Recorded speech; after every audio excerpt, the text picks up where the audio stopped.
देखिए, आपका सिलेबस देखने में बहुत बड़ा है, पर सामान्य अध्ययन को आप अगर बहुत ट्रिकी तरीके से पढ़ेंगे, साइंटिफिक तरीके से पढ़ेंगे तो बहुत आसान हो जाएगा, बहुत छोटा हो जाएगा। ज्ञात यह होना चाहिए कि किस चीज़ को आपको गहराई से पढ़ना है और किस फैक्ट को आपको किस तरीके से पढ़ना है। जब ये पता चल जाएगा तो कोई भी परीक्षा, चाहे यूपीएससी हो, यूपीपीसीएस हो, कोई भी स्टेट पीएससी या कोई वनडे एग्ज़ाम हो, वो सब एक ही बार में पढ़ाई से आपके साध्य हो जाएंगे। तो हमारा यही प्रयास है अपनी क्लास के माध्यम से कि आप जो भी लोग देख रहे हों, हम वायरल गुरुजी में नहीं आते हैं, हमारी गिनती नहीं होती है, लेकिन जो भी छात्र इन क्लासों को देखेगा उनको ज़रूर संपूर्ण लाभ होगा। तो प्राचीन भारत का ये पहला क्लास है। हालांकि सिक्कों से संबंधित हम क्लासेस दे चुके हैं। इसी तरह विशेष जो टॉपिक होंगे जहाँ से प्रश्न ज़्यादा बहुतायत में पूछे जाते हैं और गलत हो जाते हैं अक्सर, और नए प्रश्नों की संभावनाएं ज़्यादा रहती हैं, तो उन नए प्रश्नों की संभावनाओं को हमने समाप्त कर दिया है लगभग उन वीडियोस के माध्यम से। इसी तरीके से अन्य विशेष टॉपिक्स पे हैं वीडियो आते रहेंगे। फिलहाल कोर्स में अगर देखें तो आज पहला टॉपिक है प्राचीन भारतीय इतिहास का। आज हम प्राग ऐतिहासिक काल पढ़ेंगे। प्राचीन इतिहास को अगर पढ़ते हैं तो प्राचीन इतिहास का जो है 3 भागों में विभाजन किया जाता है: प्रागैतिहासिक काल, आद्य ऐतिहासिक काल और ऐतिहासिक काल। इनका विभाजन अक्सर लिखित साक्ष्य की उपलब्धता, अनुपलब्धता और उनके पढ़े जाने को लेकर इस आधार पर किया जाता है। प्रागैतिहासिक काल में उस काल को रखते हैं जहाँ कोई लिखित साक्ष्य नहीं मिलता है, अपितु पुरातात्विक साक्ष्य ही मिलते हैं। आद्य ऐतिहासिक काल में उस काल को रखते हैं, उस कालखंड को रखते हैं जहाँ के लिखित साक्ष्य तो प्राप्त हुए हैं लेकिन वो पढ़े नहीं जा सके हैं, जैसे हड़प्पा सभ्यता। वहीं ऐतिहासिक काल में उस काल को, उस कालखंड को रखते हैं जहाँ के हमको पुरातात्विक साक्ष्य के साथ साथ लिखित साक्ष्य भी मिले हैं और उन लिखित साक्ष्यों को पढ़ा भी जा चुका है। तो ऐतिहासिक काल 3 कालखंडों में हम बांट कर देखते हैं। आज का जो अध्याय है आपका प्रागैतिहासिक काल का अध्ययन करेंगे। प्रागैतिहासिक काल या प्रागैतिहासिक काल जो है, इसको प्राक ऐतिहासिक काल, प्री हिस्ट्री और प्री हिस्टोरिक टाइम्स भी कहते हैं। इस काल में मनुष्य ने घटनाओं का कोई लिखित विवरण नहीं रखा, या रखा होगा मान लीजिए, तो वो अभी तक प्राप्त नहीं हुआ है। इसलिए जब तक प्राप्त ना हो नहीं ही मानकर चला जाएगा। इस काल में विषय में जो भी जानकारी मिलती है इस काल के विषय में, वह पाषाण के उपकरणों, मिट्टी के बर्तनों, खिलौनों आदि से प्राप्त होती है। यही कारण है पाषाण के उपकरण, पाषाण की चीज़ें हैं वो ज़्यादा मिली हैं। इसीलिए प्रागैतिहासिक काल में हम पाषाण काल का अध्ययन करते हैं। मुख्यतः पाषाण काल को हम रखते हैं। इसमें पाषाण काल से लेकर पाषाण काल की जो विशेषताएं हैं, पूरा पाषाण काल, मध्य पाषाण काल और नवपाषाण काल के अलावा ताम्र पाषाण काल को भी रखा जाता है। अर्थात तांबे का जब प्रयोग पाषाण के साथ साथ होने लगा तो ताम्र पाषाण काल वो कहलाया। इसके अलावा भी कुछ विशेष स्थानों पर स्थानिक रूप से कुछ सभ्यताएं मिली हैं, वो भी पाषाण काल की सभ्यता से मिलती जुलती हैं, तो हम उन्हें भी, और वहाँ भी लिखित साक्ष्य नहीं मिले, इसलिए उनको भी प्रागैतिहासिक काल में रखते हैं। यहाँ से जो प्रश्न आते हैं स्पेसिफिक आते हैं, किस स्थान पर क्या मिला है, कौन सा स्थान कहाँ है, उत्तर से दक्षिण कम, पूर्व से पश्चिम कम, तो इन्हीं का मुख्यतः हम अध्ययन करेंगे। भारत में अगर प्रागैतिहासिक काल की बात की जाए तो इसके जनक जो हैं डॉक्टर प्राइम रोज को माना जाता है। महत्वपूर्ण है, याद रखिएगा। प्राइम रोज ने लिंग सुगर नामक स्थान से कुछ पाषाण उपकरण प्राप्त किया था। यह स्थान कर्नाटक के रायचूर जिला में है। कौन सा स्थान, रट लीजिएगा, लिंग सुगर। तो भारत में खोजा गया पहला प्रागैतिहासिक कालीन स्थल कौन सा है, लिंग सुगर। जनक कौन है प्रागैतिहासिक काल के, तो डॉक्टर प्राइम रोज। भारतीय संदर्भ में भारतीय भूतत्व सर्वेक्षण विभाग के विद्वान रॉबर्ट ब्रूस फुट को भी पाषाण कालीन संस्कृति का जनक माना जाता है। ध्यान रखिएगा, प्रागैतिहासिक काल का जनक डॉक्टर प्राइमरोज, पाषाणकालीन संस्कृति का जनक रॉबर्ट ब्रूस फुट, क्योंकि इन्होंने पल्लावरम नामक स्थल से निम्न पुरा पाषाण काल का उपकरण प्राप्त किया था। तो पूरा पाषाण काल भी पूछे तो उसके भी जनक यही हैं, रॉबर्ट ब्रूस फुट भारत में। आद्य ऐतिहासिक काल में हालांकि ये चीज़ें हमने डिस्कस कर दी। अब आइए प्रागैतिहासिक काल के बारे में विस्तार से जानते हैं। प्रागैतिहासिक काल में जिस काल का हम जिक्र कर रहे थे, पाषाण काल, पाषाण काल को 3 भागों में विभाजित किया जाता है, पूरा पाषाण काल, मध्य पाषाण काल और नवपाषाण काल, या नवपाषाण काल को ही उत्तर पाषाण काल भी कहते हैं, नियोलिथिक एज। पेलियोलिथिक एज या पूरा पाषाण काल, यह काल आखेटक एवं खाद्य संग्रहण काल के रूप में भी जाना जाता है। मानव का स्थिर निवास नहीं था, मानव इधर उधर भटकता था, यदा कदा जंगलों में, जैसे कि आज पशु जानवर, जंगली जानवर हैं, उस तरीके से रहन सहन था। अभी तक भारत में पूरा पाषाणकालीन मनुष्य के अवशेष कहीं से भी नहीं मिल पाए हैं, ध्यान रखिएगा, ये बहुत महत्वपूर्ण फैक्ट है। जो कुछ भी अवशेष के रूप में मिला है वह है उस समय प्रयोग में लाए जाने वाले पत्थर के उपकरण। तो पूरा पाषाणकालीन मनुष्य के अवशेष नहीं मिले हैं अभी तक भारत में, खोज जारी है, मिलेगा।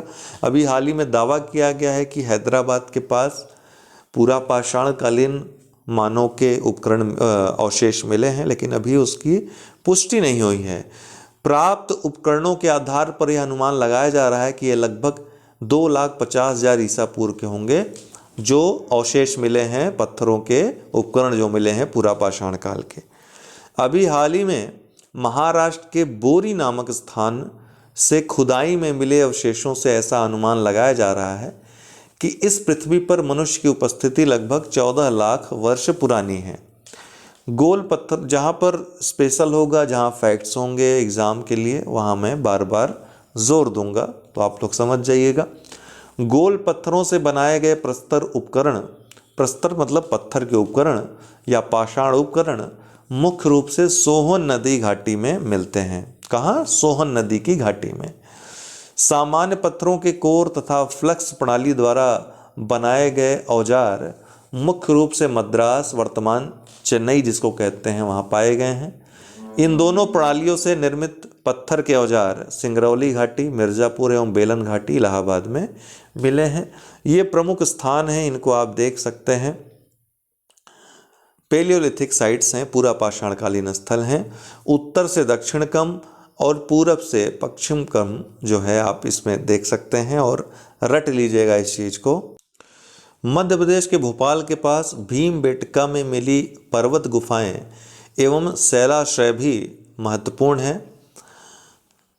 इस समय के मनुष्यों का जो मनुष्य जो थे, उनका जो जीवन था पूर्ण रूप से शिकार पर निर्भर था। भीमबेटका की गुफाओं में जो चित्रकारी है, देखिए भीमबेटका की गुफाएं अगर पूछा जाए तो किस काल से संबंधित हैं, तो ये पाषाण काल की तीनों अवस्थाओं से संबंधित वहाँ पे चित्र पाए गए हैं। तो इसलिए कि पूरा पाषाण काल आए, मध्य पाषाण काल आए या नवपाषाण काल, तीनों से संबंधित यहाँ पे चित्रकारी मिली है। ठीक, पूरा पाषाण काल में अग्नि का आविष्कार नहीं हुआ था, आग से लोग परिचित नहीं थे, अनभिज्ञ थे। संभवतः इस समय के मनुष्य निग्रिटो जाति के थे, निग्रो प्रजाति के थे। भारत में पूरा पाषाण युग को औजार प्रौद्योगिकी के आधार पर 3 अवस्थाओं में बांटा जा सकता है। तो पूरा पाषाण को भी 3 अवस्थाओं में, निम्न पूरा पाषाण काल, मध्य पूरा पाषाण काल और उच्च पूरा पाषाण काल के नाम से बांटते हैं। निम्न पूरा पाषाण काल की पहचान हस्त कुठार, हैंड एक्स और विदारणी, क्लीवर उद्योग के विकास से लिया जाता है। मध्य पूरा पाषाण काल, यहाँ शल्क, फ्लक्स से बने जो औजार थे उनसे पहचान इनकी की जाती है। उच्च पूरा पाषाण काल की पहचान शल्कों और फलकों, जो ब्लेड होते हैं एकदम दोनों तरफ जो है धार जैसे बने होते थे, उस पर बने औजारों से इनकी पहचान होती है। इनका जो कालखंड विभाजन है, निम्न पूरा पाषाण काल का 2.5 लाख से 1 लाख ईसा पूर्व, मध्य पूरा पाषाण काल का 1 लाख से 40,000 ईसा पूर्व और उच्च पूरा पाषाण काल का 40,000 से 10,000 ईसा पूर्व। इस तरह से पूरा पाषाण काल का जो कालखंड काल विभाजन है 2,50,000 अर्थात 2.5 लाख से लेकर के 10,000 ईसा पूर्व तक माना जाता है। निम्न पूरा पाषाण कालीन जो स्थल हैं प्रमुख: पहलगाम कश्मीर में, वेलन घाटी इलाहाबाद जिले में उत्तर प्रदेश, भीमबेटका और आदमगढ़ होशंगाबाद जिला मध्य प्रदेश, जो आदमगढ़ है मुख्यतः, 16 आर और सिंगी तालाब नागौर जिले राजस्थान में, नेवासा अहमदनगर जिले में महाराष्ट्र में, हुनसंगी गुलबर्गा जिले में कर्नाटक में, अतिरपक्कम या अट्टीरापक्कम ये तमिलनाडु में। मध्य पूरा पाषाण कालीन जो स्थल हैं वो भीमबेटका, नेवासा, पुष्कर, ऊपरी सिंध की रोहिरी पहाड़ियाँ, नर्मदा के किनारे स्थित समानापुर, ये सभी मध्य पूरा पाषाण कालीन स्थल हैं। अब आते हैं मध्य पाषाण काल में। ठीक है, मध्य, ये देखिए बहुत लोगों को कन्फ्यूजन होगी। मध्य पूरा पाषाण युग ये पूरा पाषाण काल के 3 प्रकारों में से एक है। वहीं मध्य पाषाण काल यह पाषाण काल का दूसरा प्रकार है। पूरा पाषाण काल, मध्य पाषाण काल और नवपाषाण काल हमने देखा था, बिल्कुल कंफ्यूज नहीं होना है। मध्य पाषाण काल के जो प्रमुख स्थल हैं यहाँ से प्रश्न बहुतायत में पूछे जाते हैं। इनको एकदम आप, और पूछा भी गया पिछले वर्ष, इनको आप बहुत कायदे से पढ़ेंगे और आगे हम इनमें से जो प्रमुख खासकर उत्तर प्रदेश में जो स्थान हैं इनके बारे में थोड़ा सा देखेंगे। कई बार प्रश्न पूछा जा चुका है। सराय नाहर राय, महदहा, दमदमा ये प्रतापगढ़ में स्थित हैं। इलाहाबाद के पास मेजा, करछना, चौपानी मांडो है। ठीक है, लखैया, मोरहना, बघई खोर एक ही स्थान पर हैं। सांभर झील राजस्थान में आपको पता है, बागोर राजस्थान में, लंघनाज गुजरात में स्थान है। मध्य प्रदेश में आदमगढ़, संगन कल्लू इसके बारे में अक्सर आपने पढ़ा होगा, राख का टीला भी इसको कहते हैं, यहाँ मिला है। रेनीगुंटा, तिरुनवेली ये सबसे दक्षिण में आप देख सकते हैं, तिरुनवेली, गिद्धलूर, नागार्जुनीकोंड, पलामू, बिरभानपुर, भागलपुर ये सभी प्रमुख स्थान हैं। इसको आपको बार बार देखना होगा, ठीक है ना। ये जो मानचित्र है ना, इसको आप बार बार देखेंगे और कौन सा पूर्व में है, कौन पश्चिम में है, कौन उत्तर में है, कौन दक्षिण में, इसको भी आपको देखना होगा। ठीक है, क्लास के अंत में हम 2 मानचित्रों में इनको और ज़्यादा स्पष्ट करेंगे। वहाँ पर उत्तर दक्षिण पूर्व पश्चिम अच्छे से समझाएंगे, लेकिन इनको आपको कायदे से देखना है। बार बार कहने का अर्थ यह है कि प्रश्न आपसे छूटे ना। तो इस काल में प्रयुक्त होने वाले उपकरण आकार में बहुत छोटे होते थे, इसी कारण इनको लघु पाषाण उपकरण भी कहते हैं, माइक्रोलिथ कहते हैं। पूरा पाषाण काल में प्रयुक्त होने वाले कच्चे पदार्थ क्वार्टजाइट के स्थान पर मध्य पाषाण काल में जस्पर, एगेट, चर्ट और चार्ल सिडनी जैसे पदार्थ प्रयुक्त किए गए। इतने महत्वपूर्ण नहीं है ये सभी चीज़ें। ये महत्वपूर्ण लाइन है कि भारत में सबसे पहले CL कार्लाइल महोदय ने 1867 में विंध्य क्षेत्र से लघु पाषाण उपकरणों की खोज की थी। तो लघु पाषाण काल के जनक कार्लाइल महोदय को ही माना जाता है। इस समय के प्रस्तर उपकरण राजस्थान, मालवा, गुजरात, पश्चिम बंगाल, उड़ीसा, आंध्र प्रदेश और मैसूर में पाए गए हैं। अभी हाल ही में कुछ अवशेष मिर्जापुर के सिंगरौली, बांदा एवं विंध्य क्षेत्र से भी प्राप्त हुए हैं। मध्य पाषाणकालीन मानव अस्थिपंजर के कुछ अवशेष प्रतापगढ़, उत्तर प्रदेश के सराय नाहर राय तथा मदहा नामक स्थान से प्राप्त हुए हैं। मध्य पाषाणकालीन जीवन भी शिकार पर अधिक निर्भर था। इस समय तक लोग पशुओं में गाय, बैल, भेड़, घोगड़, घोड़े एवं भैंसों का शिकार करने लगे थे। जीवित व्यक्ति के अपरिवर्तित जैविक गुणसूत्रों के प्रमाणों के आधार पर भारत में मानव का सबसे पहला प्रमाण केरल से मिला है। ध्यान रखिएगा, जो 70,000 साल पुराना होने की संभावना है। इस व्यक्ति के गुणसूत्र अफ्रीका के प्राचीन मानव के जैविक गुणसूत्रों से पूरी तरह मिलते हैं। यह काल वह है जब अफ्रीका से आदि मानव ने विश्व के अनेक हिस्सों में बसना प्रारंभ किया, जो 50 से 70,000 साल पहले का माना जाता है। कृषि संबंधी प्रथम साक्ष्य सांभर राजस्थान में पौधे बोने का है, जो ईसा से 7,000 वर्ष पुराना है।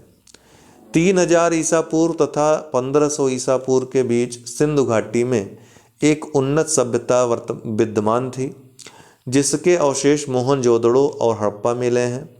विश्वास किया जाता है कि भारत में आर्यों का प्रवेश इसके बाद हुआ।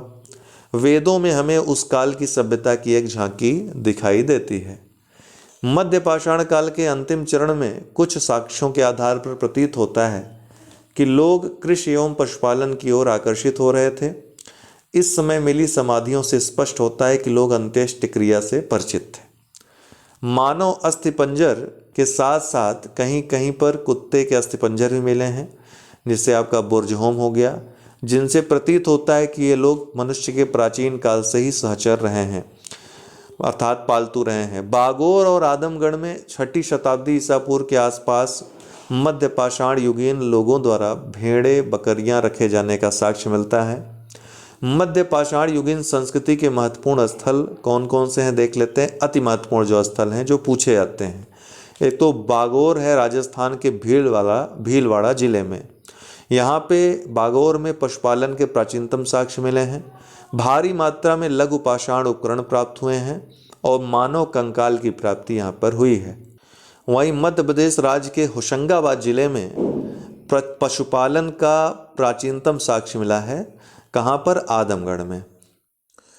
इसी तरह गुजरात एक महत्वपूर्ण लघु पाषाण काल स्थल है। यहाँ पे इंडस्ट्रियल माइक्रोलिथिस साइट्स मिली हैं। एकल शवाधान के साक्ष्य में, इंडस्ट्रियल माइक्रोलिथ साइट मतलब जहाँ पर पत्थर के औजार बनाए जाते थे। एकल शवाधान के साक्ष्य मिले हैं यहाँ पर। ठीक है, एकल शवाधान मतलब एक ही व्यक्ति को दफनाया गया है। इस तरीके से आप देख रहते हैं। ईस्ट की तरफ पूर्व की तरफ है मुख रहता था और पैर जो है वो वेस्ट की तरफ रहते थे। लंगनाज में, गुजरात में जो स्थान है, 14-15 नरकंकाल के साक्ष्य यहाँ मिले हैं। 8 गर्त चूल्हे मिले हैं। ठीक है, चूल्हे गर्त में, और पशुओं की जली हड्डियाँ और कब्रिस्तान के साक्ष्य ये लंगनाज में मिले हैं। भीमबेटका की गुफाएं, इसमें क्या क्या है? तो अगर भीमबेटका, चलिए हम पूरा अध्ययन ही भीमबेटका गुफाओं की थोड़ा सा कर लेते हैं, क्योंकि ये महत्वपूर्ण है प्रीलिम्स और मुख्य परीक्षा दोनों के अध्ययन की दृष्टि से। तो भीमबेटका गुफाएं मध्य भारत का एक पुरातात्विक स्थल है, जिसकी काल अवधि प्रागैतिहासिक पाषाण काल और मध्य पाषाण काल से लेकर ऐतिहासिक काल तक है। न सिर्फ नवपाषाण काल बल्कि ऐतिहासिक काल के भी यहाँ पे कुछ अवशेष मिलते हैं। यह भारत में मानव जीवन के शुरुआती संकेतकों और पाषाण युग के साक्ष्य को प्रदर्शित करता है। तकरीबन 10 किलोमीटर क्षेत्र में फैले यूनेस्को के इस विश्व धरोहर स्थल में कुल 7 पहाड़ियाँ और 750 से अधिक गुफाएं शामिल हैं। इसकी खोज 1957-58 में डॉक्टर विष्णु श्रीधर वाकड़कर द्वारा की गई थी। वीएस वाकड़कर के द्वारा की गई थी। इसकी अवस्थिति कहाँ है? तो यह मध्य प्रदेश में होशंगाबाद और भोपाल के बीच रायसेन जिले में स्थित है। यह विंध्य पर्वत की तलहटी में भोपाल से लगभग 40 किलोमीटर दक्षिण पूर्व में स्थित है। यहाँ पे चित्रों की बात करें तो भीमबेटका की कुछ गुफाओं में प्रागैतिहासिक काल की विशेषताओं वाले गुफा चित्र मौजूद हैं, जो कि लगभग 10,000 वर्ष पुराने हैं। अधिकांश चित्रों को गुफा की दीवारों पर लाल और सफ़ेद रंग से बनाया गया है। ध्यान रखिएगा, कलर ये मुख्य परीक्षा की दृष्टि से। यहाँ मौजूद चित्रों में कई तरह के विषयों को कवर किया गया था, जिसमें गायन, नृत्य, शिकार और वहाँ रहने वाले लोगों की अन्य सामान्य गतिविधियाँ आदि शामिल हैं। भीमबेटका में सबसे प्राचीन गुफा चित्र लगभग 12,000 वर्ष पूर्व का माना जाता है। विंध्य क्षेत्र की अगर बात करें मध्य पाषाण काल स्थलों की, तो यहाँ चकिया जो कि वाराणसी में है, मिर्ज़ापुर जिला, इलाहाबाद के मेजा, करछना, चौपानी मांडो और बारा तहसील इन क्षेत्रों में शामिल हैं, जहाँ पर लघु पाषाण काल बड़ी मात्रा में जो है लघु पाषाण काल के उपकरण बड़ी मात्रा में प्राप्त हुए हैं। मिर्ज़ापुर जिले में मुरहना, बघईखोर और लिखैया नाम याद रखेगा, मुख्य स्थल हैं जहाँ से लघु पाषाण उपकरण प्राप्त होते हैं। यहाँ से नर कंकाल भी प्राप्त हुए हैं। कई बार पूछा गया है लेखैया से नर कंकाल प्राप्त हुए हैं। लेखैया से अकेले 17 नर कंकाल मिले हैं। लेखैया से मिले नर कंकाल का सिर जो है वो पश्चिम दिशा में है। लंघनाज में क्या था? सिर पूर्व दिशा में था। तो ये भी अंतर याद रखिएगा। चौपानी मांडो इलाहाबाद में है। चौपानी मांडो जो मेजा तहसील में स्थित है, यह स्थल कुल 15,000 वर्ग किलोमीटर में फैला हुआ है। यहाँ के खुदाई में प्राप्त लघु उपकरण तो मिलते ही हैं, साथ ही झोपड़ियों के भी साक्ष्य चौपानी मांडो में मिलते हैं। इसका समय लगभग ईसा पूर्व 17,000 से 7,000 के बीच माना जाता है। प्रतापगढ़ जिले में जो प्रमुख स्थल हैं ये अति महत्वपूर्ण है अध्ययन के दृष्टि से। यहाँ से प्रतापगढ़ जो क्षेत्र है इलाहाबाद के, ये अगर आप देखें इलाहाबाद प्रतापगढ़ से दक्षिण पश्चिम में थोड़ा सा पड़ता है। अगर आप मानचित्र में आपको दिखाएं, ये देखिए ये है प्रतापगढ़ और ये है इलाहाबाद। तो इलाहाबाद प्रतापगढ़ के आप कह सकते हैं दक्षिण, थोड़ा सा दक्षिण पश्चिम की तरफ पड़ता है।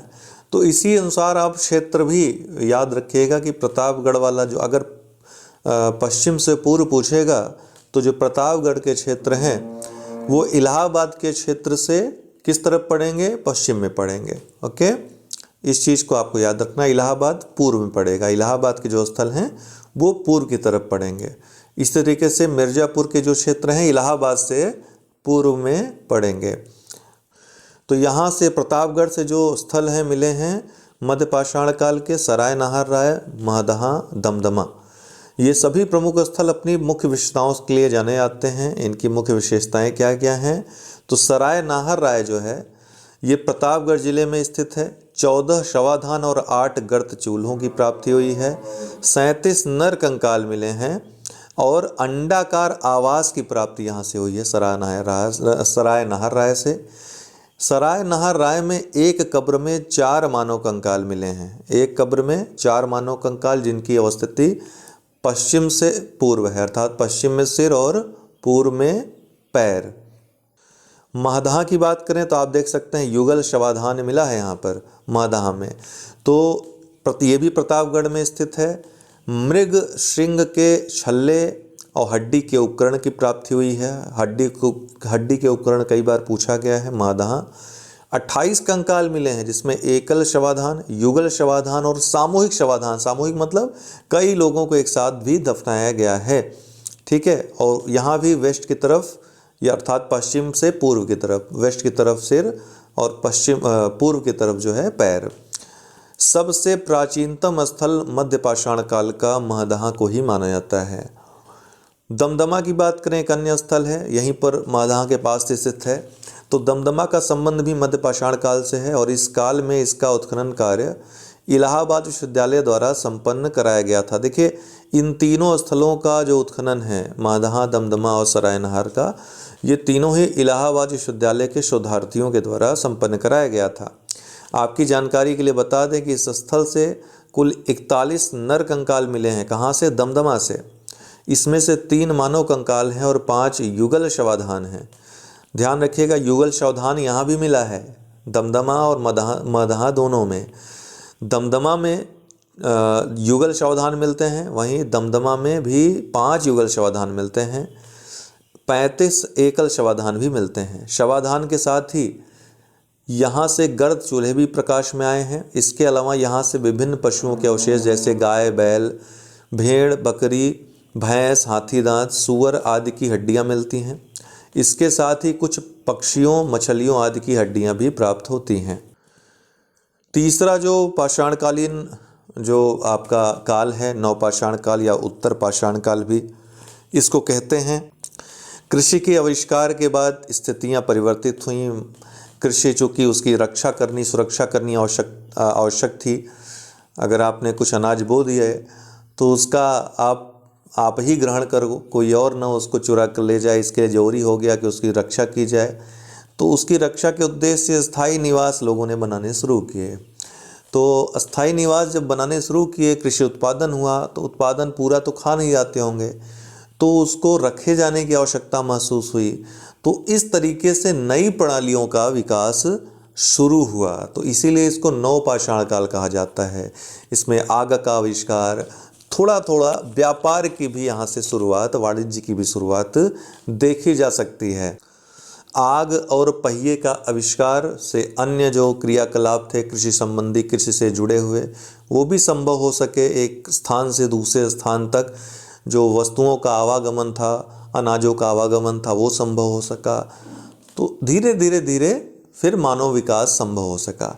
तो एक प्रकार से नवपाषाण कालीन स्थल को आधुनिक जो या फिर कह सकते हैं ऐतिहासिक जो भारत है या ऐतिहासिक जो विश्व है उसका संक्रमण काल भी कहा जाता है। ठीक है।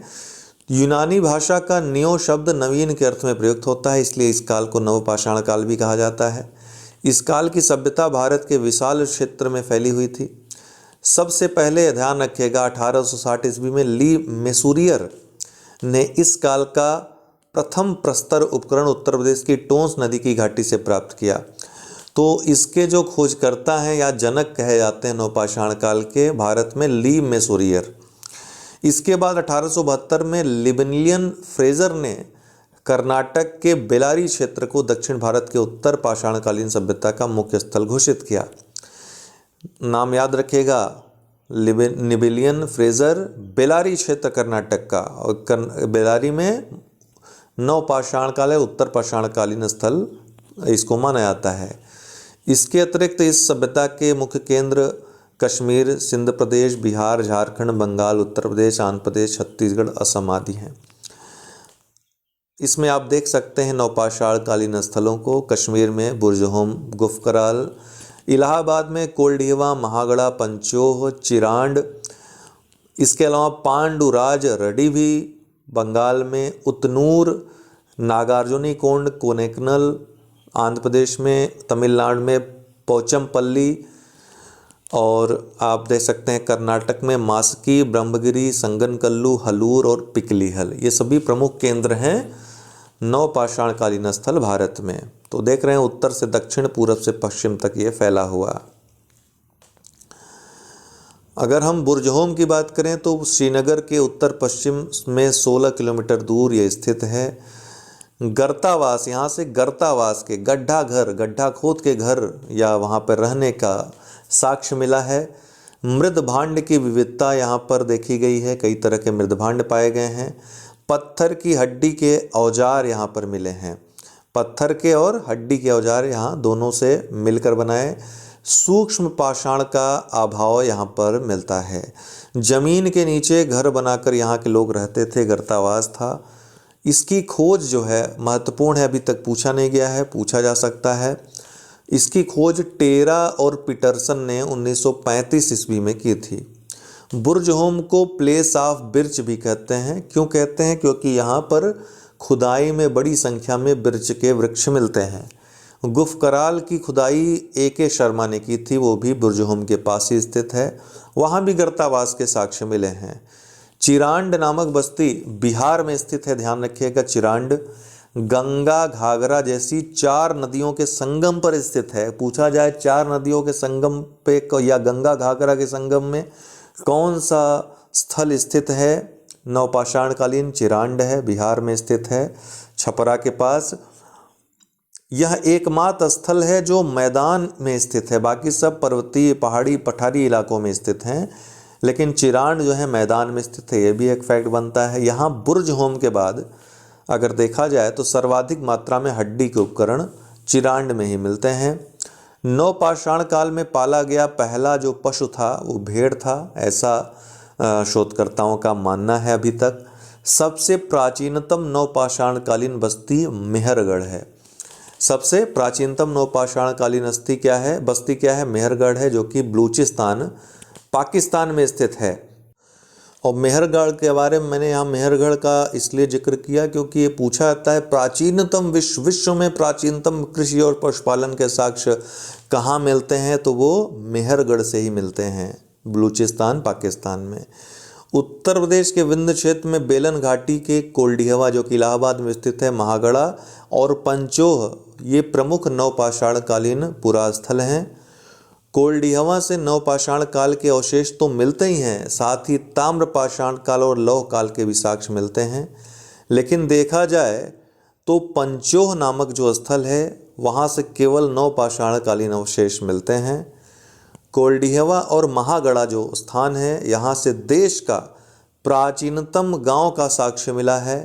वैसे देखा जाए तो प्राचीनतम झोपड़ियों के साक्ष्य पैसरा नामक स्थान से मिलते हैं। तो ये सभी फैक्ट्स हैं महत्वपूर्ण, याद रखिएगा।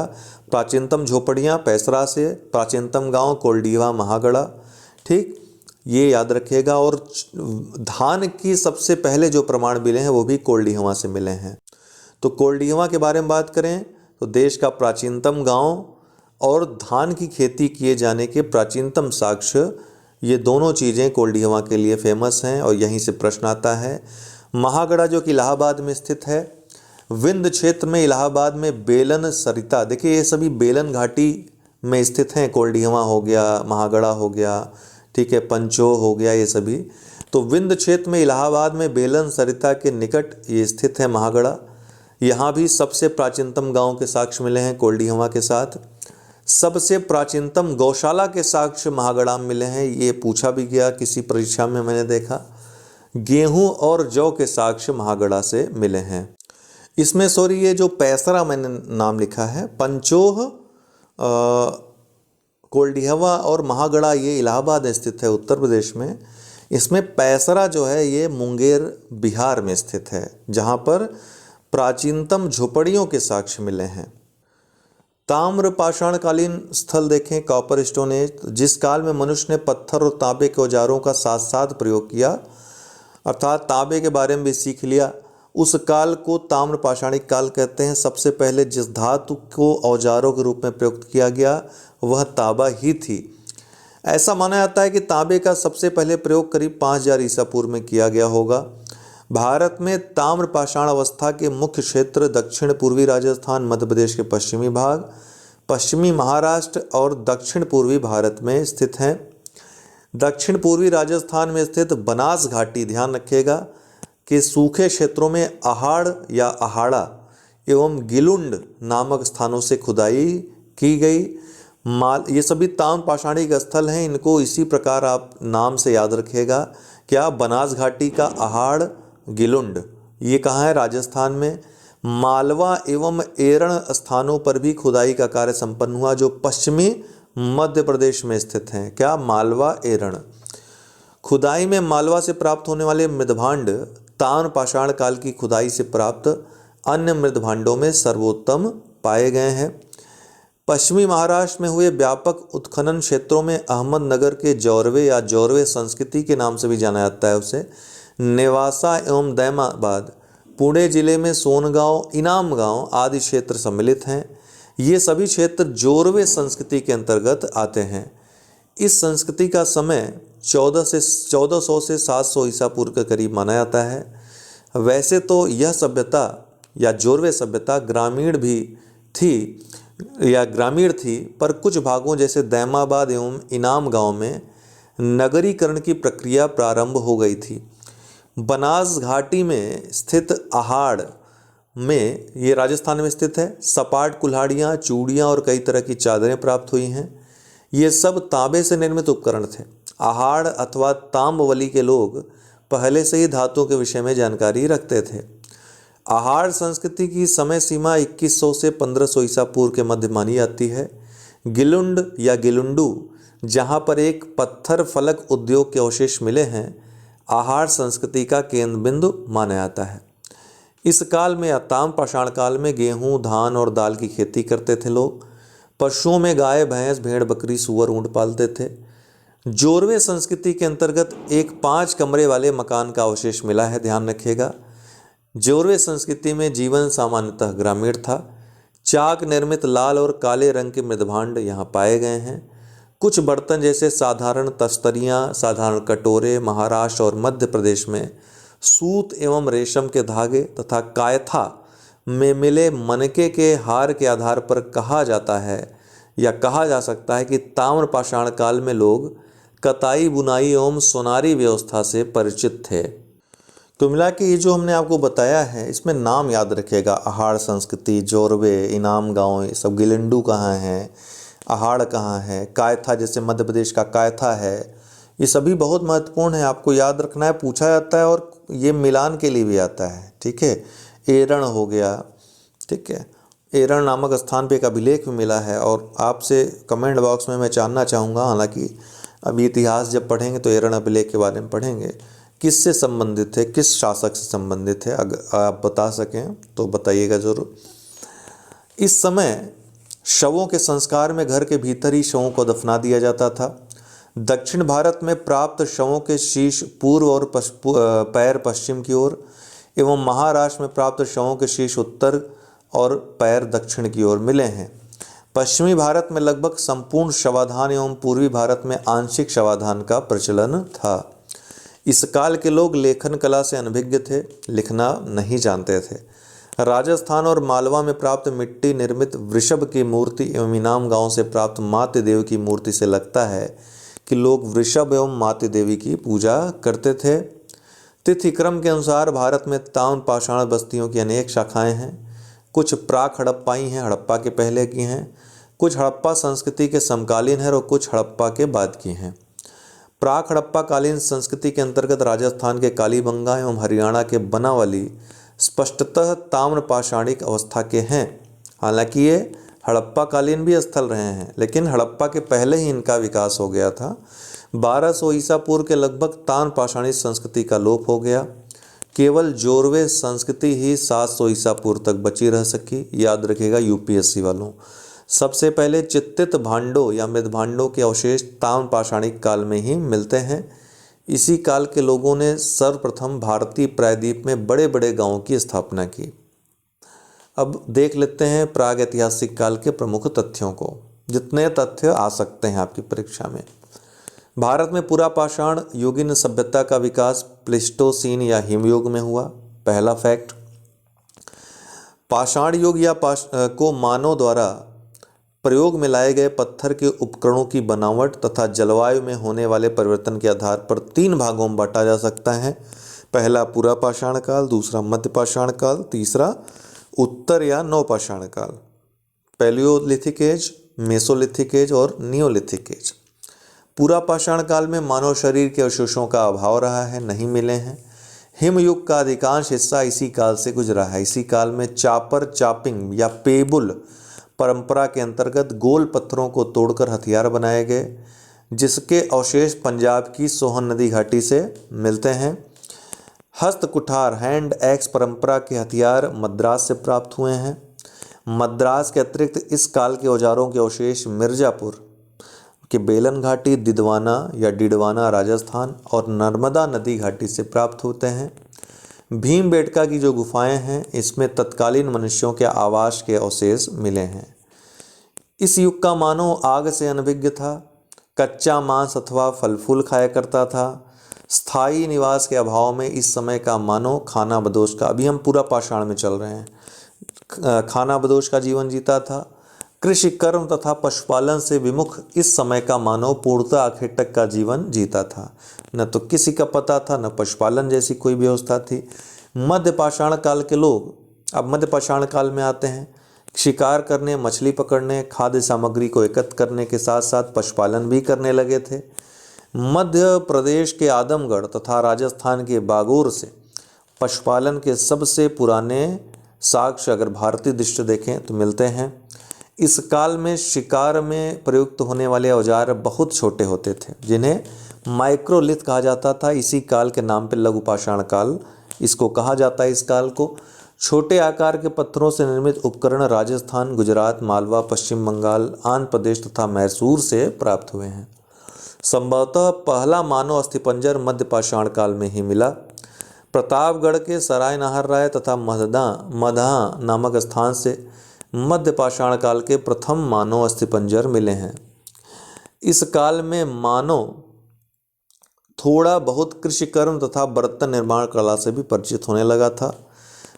इसमें आप दमदमा भी जोड़ लीजिएगा, सराय नाहर राय, महदहा और दमदमा, हालांकि तीनों एक ही स्थान पर हैं। मध्य पाषाण काल में ही भारत में गुफा चित्रकारी के अवशेष मिले हैं। विंध्याचल की गुफाओं में अनेक आखेट, नृत्य तथा युद्ध से संबंधित प्रागैतिहासिक चित्र मिलते हैं। संभवतः इस काल के लोग अंत्येष्टि क्रिया से भी परिचित थे। नवपाषाण युग के लोग पालिशदार पत्थर के औजारों तथा हथियारों के प्रयोग करते थे। इस समय के औजारों में कुल्हाड़ी का महत्वपूर्ण स्थान था। किसमें? नवपाषाण काल में। ले मुसुरियर महोदय ने 1860 में टोंस नदी की घाटी इलाहाबाद के पास प्रथम नवपाषाण उपकरण प्राप्त किया। उत्तर पश्चिम में स्थित कश्मीर में नवपाषाण काल संस्कृति की कई विशेषताएं देखने को मिलती हैं, जिसमें गर्त निवास या गर्तावास प्रमुख हैं। इसमें बुर्जहोम और गुफ कराल दो क्षेत्र दिखाई पड़ते हैं। श्रीनगर के बुर्जाहोम नामक स्थान पर इस काल के लोग झील के किनारे गर्तावासों में रहते थे। गर्त निवास का एक और स्थान था गुफ कराल, जो श्रीनगर से 41 किलोमीटर दक्षिण पश्चिम में स्थित है। यहाँ के लोग कृषि और पशुपालन दोनों करते थे। नवपाषाण युग के लोग हड्डी द्वारा बने हथियारों का भी प्रयोग करते थे। हड्डी के हथियार पटना के चिरांद या चिरौंद, अभी हमने आपको बताया, नामक स्थान से प्राप्त हुए हैं। बुर्जहोम के लोग रुखड़े धूसर मृदभांड का भी प्रयोग करते थे। यहाँ कब्रों में मालिकों के साथ उनके कुत्तों को भी दफनाया जाता था। बुर्जहोम में संभवतः यह परंपरा इस काल में अन्यत्र देखने को नहीं मिली। नवपाषाण युग की मुख्य उपलब्धि थी खाद्य उत्पादन का आविष्कार, पशुओं के प्रयोग की जानकारी, स्थिर ग्रामीण जीवन। कृषि का प्रथम स्पष्ट साक्ष्य नवपाषाण युग में ही सिंध और बलूचिस्तान की सीमा पर कच्छी मैदान में बेलन नदी की तट पर स्थित मेहरगढ़ नामक स्थान पर प्राप्त हुआ है। बोलन नदी के तट पर स्थित मेहरगढ़ नामक स्थान से प्राप्त हुआ है। पैसरा नामक नवपाषाण स्थल से प्राचीनतम झोपड़ियों के प्रमाण मिलते हैं। पैसरा कहाँ स्थित है? मुंगेर, बिहार में। यहाँ के लोगों द्वारा गेहूँ, जौ और कपास पैदा करने का अनुमान लगाया जा सकता है। संभवतः ये कच्चे ईंटों से निर्मित घरों में रहते थे। इलाहाबाद के कोल्डिया स्थान से चावल की खेती के प्राचीनतम साक्ष्य मिले हैं। कुंभकारी की स्पष्ट शुरुआत इसी काल में मानी जाती है। इतिहास के जिस काल की जानकारी के लिए लिखित साधन का अभाव है तथा मानव असभ्य जीवन जी रहा था, उसे प्रागैतिहासिक काल कहा जाता है। जिस काल की जानकारी के लिए लिखित साधन तो उपलब्ध हैं परंतु उसे पढ़ा नहीं जा सकता, उसे आद्य इतिहास कहा जाता है। हड़प्पा इसी आद्य ऐतिहासिक काल का ही माना जाता है। वहीं लिखित साक्ष्य उपलब्ध हैं, उन्हें पढ़ा भी जा सकता है, इसको ऐतिहासिक काल माना जाता है। मानव का अस्तित्व पृथ्वी पर अति नूतन काल के आरंभ में हुआ था। गर्त आवास का साक्ष्य गुप्त कराल, बुर्जहोम, नागार्जुन कोंडा से भी मिला है, ध्यान रखिएगा।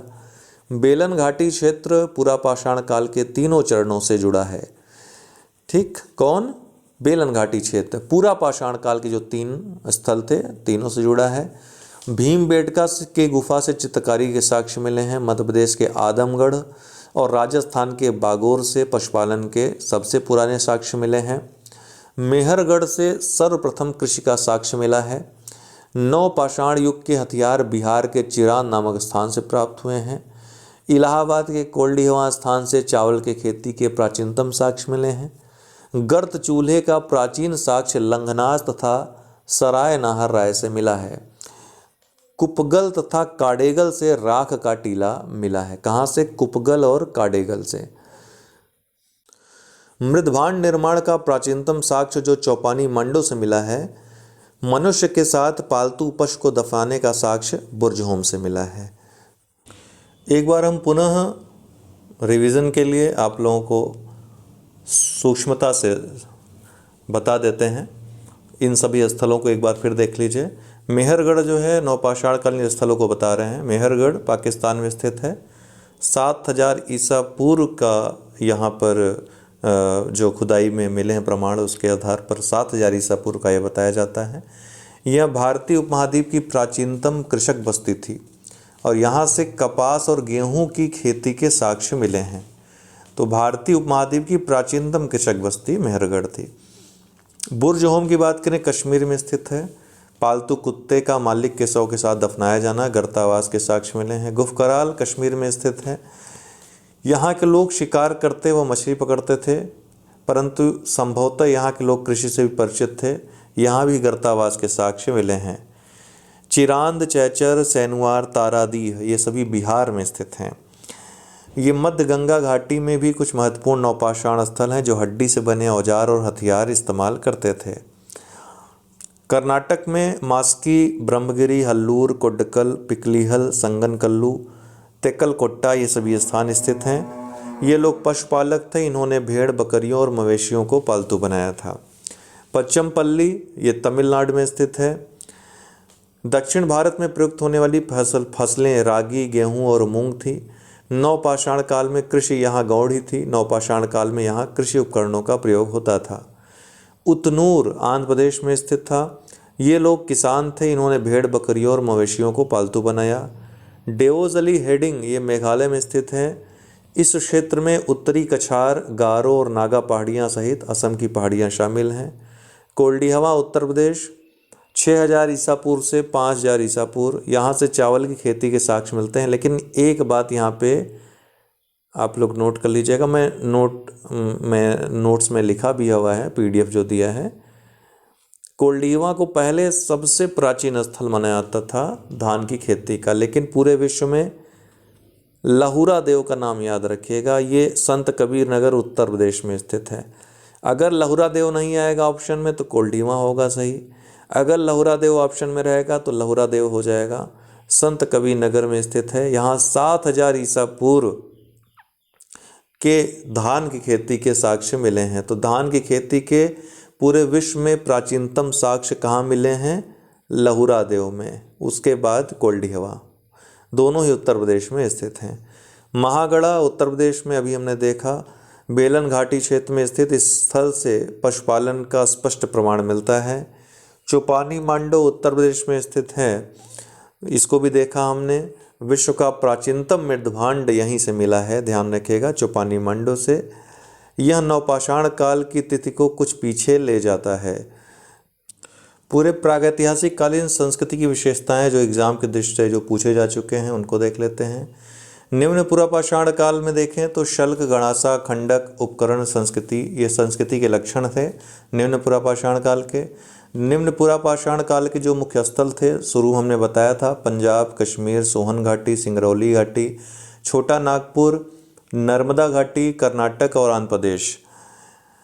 इस काल की महत्वपूर्ण उपकरण और विशेषताएं तो हस्त कुठार एवं वाटिकाश उपकरण, होमो इरेक्टस के अस्थि अवशेष ये नर्मदा घाटी से प्राप्त हुए हैं, हथनौरा नामक स्थान से। पूछता भी है कि मानव के सर्वप्रथम साक्ष्य कहाँ मिले, तो नर्मदा घाटी के हथनौरा नामक स्थान से।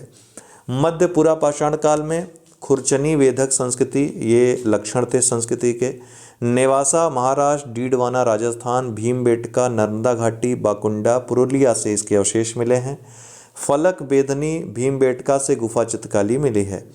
उच्च पुरापाषाण काल तो फलक एवं दक्षिणी संस्कृति के रूप में भी जानते हैं। बेलन घाटी, छोटा नागपुर पठार, मध्य भारत, गुजरात, महाराष्ट्र, कर्नाटक, आंध्र प्रदेश इसके लिए प्रसिद्ध हैं। प्रारंभिक होमोसेपियंस मानव का काल, ध्यान रखिएगा। हारपून, फलक एवं हड्डी के उपकरण यहाँ प्राप्त हुए हैं। मध्य पाषाण काल सूक्ष्म पाषाण संस्कृति के रूप में जाने जाते हैं। सूक्ष्म पाषाणों का प्रयोग यहाँ पर होता था। आदमगढ़ भीमबेटका मध्य प्रदेश का, बागो राजस्थान का, सराय नाहर राय उत्तर प्रदेश का, इसके लिए जाना जाता है सराय नाहर राय। और जो अन्य थे आपको मैंने नाम बताया था, मदहदा, दमदमा। सूक्ष्म पाषाण उपकरण बढ़ाने की तकनीक का विकास, अर्धचंद्राकार उपकरण, इकधार फलक, स्थायी निवास का साक्ष्य, पशुपालन आदि यहाँ मिलता है। नवपाषाण काल पॉलिश्ड उपकरण संस्कृति, तेजी से पढ़ रहा हूँ क्योंकि ऑलरेडी हमने डिस्कस किया है। बुर्जहोम, गुफकराल, लंगनाज गुजरात में, बुर्जहोम और गुफकराल ये जम्मू कश्मीर में, लंगनाज गुजरात में। दमदमा, सॉरी ये यहाँ पे थोड़ा सा उल्टा हो गया है, कश्मीर यहाँ बुर्जहोम और गुफकराल के बाद होगा। दमदमा ये उत्तर प्रदेश में, कोल्डिहवा उत्तर प्रदेश में, चिरांद बिहार में, पोचमपल्ली तमिलनाडु में, ब्रह्मगिरी और मस्की कर्नाटक में। प्रारंभिक कृषि संस्कृति, कपड़ा बनाना, भोजन पकाना, मृदभांड निर्माण, मनुष्य स्थायी निवास यहाँ पर बना मनुष्य का। पाषाण उपकरणों की पॉलिश शुरू हुई, पहिया, आग का प्रचलन, ये नवपाषाण काल की मुख्य विशेषताएं हैं। जो प्रश्न विभिन्न परीक्षाओं में पूछे जा चुके हैं, किस स्थान से मध्य पाषाण काल में पशुपालन के प्रमाण मिलते हैं, तो बागौर राजस्थान से। विंध्य क्षेत्र के किस शिलाशय से सर्वाधिक मानव कंकाल मिले हैं, तो लेखैया शिलाशय से। 17 हमने आपको बताया था शुरू में ही। एक ही कब्र से 3 मानव कंकाल कहाँ निकले हैं, दमदमा से। कोपेनहेगन संग्रहालय की सामग्री से पाषाण, कांस्य और लौह युग की त्रियुगी विभाजन किसने किया था, तो जे थॉमसन या थॉमसन ने किया था। रॉबर्ट्स ब्रूस फुट कौन थे, भूगर्भ वैज्ञानिक थे। हड्डी से निर्मित आभूषण भारत में मध्य पाषाण काल के संदर्भ में कहाँ से प्राप्त हुए हैं, तो महदहा से प्राप्त हुए हैं।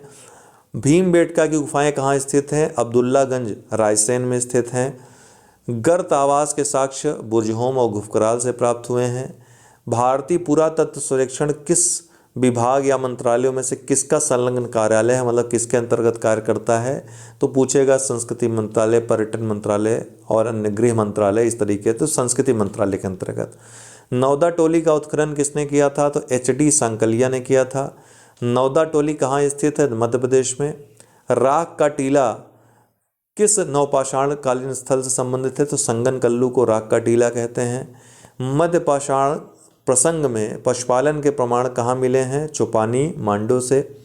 उस स्थल का नाम बताइए जहाँ से प्राचीनतम स्थायी जीवन के प्रमाण मिले हैं? तो मेहरगढ़ बलूचिस्तान पाकिस्तान से। किस एक पुरास्थल से पाषाण संस्कृति से लेकर हड़प्पा सभ्यता तक के सांस्कृतिक अवशेष प्राप्त हुए हैं? मेहरगढ़ से। भारत में किस शिलाशय से सर्वाधिक चित्र प्राप्त हुए हैं? तो भीमबेटका से। किस स्थल से मानव कंकाल के साथ कुत्ते का कंकाल भी प्राप्त हुआ है? बुरजहोम से। कौन सा स्थल प्रागैतिहासिक चित्रकला के प्रसिद्ध है? भीमबेटका। भारत में मानव का सर्वप्रथम साक्ष्य कहाँ मिलता है? नर्मदा घाटी। हथनौरा से होमो इरेक्टस का कंकाल पाया गया है। गैरिक मृदभांड पात्र OCP का नामकरण कहाँ हुआ था? हस्तिनापुर में। खाद्यान्नों की कृषि सर्वप्रथम प्रारंभ हुई नवपाषाण काल में। भारतीय उपमहाद्वीप के कृषि के प्राचीनतम साक्ष्य प्राप्त हुए हैं कहाँ से? लहुरादेव से। संत कबीरनगर यूपी में स्थित है। और धान के भी प्राचीनतम साक्ष्य ही प्राप्त हुए हैं पूरे विश्व में अगर देखें। भीमबेटका किसके लिए प्रसिद्ध है? तो भीमबेटका गुफाओं के शैलचित्र के लिए प्रसिद्ध है। किसको चालकोलिथिक युग भी कहा जाता है? ताम्रपाषाण युग को। मानव द्वारा सर्वप्रथम प्रयुक्त अनाज कौन था? जौ या यव। ताम्रपाषाण काल में महाराष्ट्र के लोग मृतकों को घर के फर्श के नीचे किस तरह रखकर दफनाते थे? तो उत्तर से दक्षिण की ओर। राष्ट्रीय मानव संग्रहालय कहाँ पर स्थित है? ये महाराष्ट्र में पूछा है ताम्रपाषाण काल में। देखिए महाराष्ट्र में अलग था और मैंने दक्षिण भारत में अलग अलग बताया था। अच्छा देखिए, एक और प्रश्न आता है कि महापाषाण काल किसे कहते हैं? तो महापाषाण कालीन संस्कृति जो है दक्षिण भारत की संस्कृति है जो शवों के दफनाने से संबंधित है। तो शवों के दफनाने के जो विभिन्न तरीके थे, वहाँ विभिन्न बहुत ज़्यादा मात्रा में दफनाए गए शव पाए गए हैं, इसलिए उसे महापाषाण संस्कृति कहा जाता है। ये भी प्रश्न आता है, इसको ऐड कर लीजिएगा आप, मैं ऐड करके दे दूंगा। राष्ट्रीय मानव संग्रहालय कहाँ पर स्थित है? तो भोपाल में। तो ये सभी विभिन्न प्रश्न हैं जो आए हुए हैं। लोहदा नाला के बारे में शायद चर्चा नहीं की थी, तो मिर्ज़ापुर में स्थित है। उत्तर प्रदेश के मिर्ज़ापुर की बेलन घाटी से पशुओं के अवशेष लोहदा नाला से मिले हैं। ठीक है, और ये आप देख रहे हैं पल्लवरम अतिरपक्कम गुडियाम, जिसका हमने चर्चा किया आपसे। यही वह स्थल है पल्लवरम जहाँ से रॉबर्ट फुट ने हैंड एक्स प्राप्त किया था, पुरापाषाणकालीन उपकरण प्राप्त किया था। बाकी बार बार आप इन चित्रों का अवलोकन करिएगा, पढ़ने का प्रयास करिएगा। जो संभव तथ्य हो सकते थे प्रागैतिहासिक काल के आपकी परीक्षा के लिए जो जरूरी हैं वो सब हमने बता दिए हैं। और ये एक बड़ा चैप्टर था निश्चित रूप से, यहाँ से फैक्ट बहुत ज़्यादा हैं और फैक्टों को एक जगह ले आना, उनको छांट करके एक क्रम में आप लोगों को देना, ये एक बड़ी चुनौती है और सबसे ज़्यादा क्लिष्ट चैप्टर यही है। एक और प्रश्न रह गया, उसको भी देख लीजिए आप लोग। ये सोन नदी घाटी क्षेत्र जो है, इसके आसपास जो जमाव है किस क्रम में पाया जाता है ये भी पूछा है, जमाव का क्रम पूछता है। नीचे से ऊपर की तरफ याद रखिएगा, सबसे पहले सिहावल, उसके बाद पटपरा जमाव, फिर बागोर जमाव या बगोर जमाव और उसके बाद खतौनी जमाव सबसे ऊपर। तो इस तरीके से इसे भी आपको याद रखना है, ये भी प्रश्न पूछता है। सिहावल, पटपरा, बगोर और खतौनी, ये पूछा भी जा चुका है। ठीक है, तो हमारे इस सीरीज का जो उद्देश्य है, कोई प्रश्न इन चैप्टर से न छूटे। अगर एक दो छूट भी जाते हैं तो वो हम टेस्ट में और क्विज में उसको कवर करवा देंगे, बाकी रिवीजन वीडियो में तो सारी चीज़ें हैं ही। तो आप लोगों को पसंद आ रहा होगा तो ज़रूर लाइक करें और हमको फीडबैक देते रहें ताकि कार्यक्रम में अगर बदलाव संभव हो तो उसे कर सकें। बहुत बहुत धन्यवाद।